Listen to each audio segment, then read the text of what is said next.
예장합동총회가 지난달 정기총회에서 한 목회자를 제명한 일이 논란이 되고 있습니다. 수년 전 한 교회에서 발생한 목사의 그루밍 성범죄가 교회는 물론 사회를 떠들썩하게 했었는데요. 사건 발생 초기부터 성범죄 피해 교인들을 돕고 있던 목사를 교단이 제명했기 때문입니다. 제명 처분을 받은 목사는 총회 결의 효력을 정지해달라며 최근 법원에 가처분을 신청했습니다. 천수연 기자입니다. 예장합동총회 소속인 박성철 목사는 지난달 열린 교단 정기총회에서 제명 출교됐습니다. 예장합동총회 재판국이 박 목사를 피고소인으로 한 재판에서 제명 판결을 내렸고 지난달 열린 정기총회에서 이를 그대로 승인했기 때문입니다. 박 목사는 재판국의 판결이 나올 때까지 자신이 피소됐다는 고지도 나와서 소명을 하라는 연락도 한 번 받은 적이 없다면서 총회 재판 자체가 불법적이고 엉터리라고 분개했습니다. 실제 재판국이 제시한 징계 적용 법조문 중에는 아예 있지도 않은 조항도 있었습니다. 재판국이 제시한 헌법 정치 제4장 제19조는 존재하지 않는 법조항입니다. 법조문이 있는데 잘못 적용했다 그러면 이해가 되는데 없는 법조문을 만들어서 집어넣어 놓고 그게 실수다라고 말하는 것 자체가 말이 안 되고요. 정직 상태에 있는 목사만을 총회재판국에서 제명 출교를 시킬 수 있는데 저는 어떤 노예 재판국이든 총회 재판국이든 정직이라고 하는 걸 받아본 적이 없어요.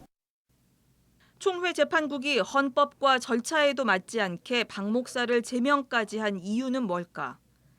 재판국은 박 목사가 자신이 소속된 노회가 아닌 인천 A교회의 당회장임을 주장하고 있다며 헌법을 위반했다고 밝혔습니다.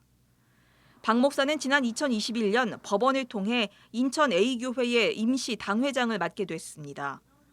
인천의 A교회는 지난 2018년 교인들을 상대로 한 그루밍 성폭력 사건으로 교계와 사회에 큰 충격을 주었던 교회입니다. 사건이 알려지자 가해 목사의 아버지이자 A교회 담임이었던 김모 목사는 교단의 징계를 피하기 위해서 교단을 탈퇴했습니다. 피해 교인들과 법적 공방을 벌이던 김모 목사에 대해서 법원은 직무를 정지하고 대신 박성철 목사를 임시 당회장으로 세웠습니다.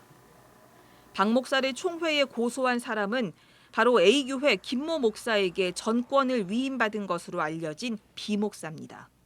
성범죄로 고통받고 있는 피해자들은 외면한 상태에서 가해자와 또 가해자를 도우려고 하는 아버지 목사의 이권 혹은 이해관계를 위해서 이런 불법을 교단 차원에서 그리고 노예 차원에서 불법을 저지른다는 것 자체가 저는 정말 부끄러운 일이라고 생각을 합니다. 박성철 목사는 현재 서울지방법원에 총회 결의 효력정지 가처분 신청을 냈습니다.